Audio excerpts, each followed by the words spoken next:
మనలో కొంతమంది అంటూ ఉంటారు, ప్రతిదానికి దేవుని శక్తి అంటారేంటి? దేవుని శక్తి లేకపోతే మనం ఏం చేయలేమా?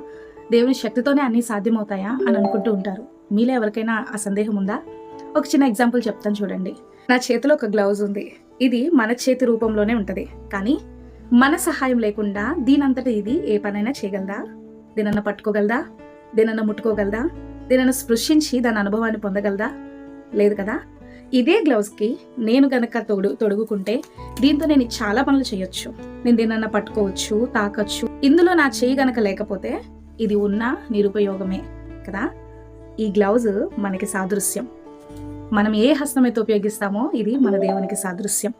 మనం విడిగా ఏ పని చేయలేం, నిరుపయోగమైన వాళ్ళం. కానీ మనకి దేవుని శక్తి ఎప్పుడైతే తోడైతుందో అప్పుడు మనం ఏ పనైనా నిరభ్యంతరంగా కాన్ఫిడెన్స్గా చేయగలము. కాబట్టి ఖచ్చితంగా మనం ఏ పని చేయాలన్నా దేవుని శక్తి అవసరం. దేవుని శక్తి మీద ఆధారపడి మనం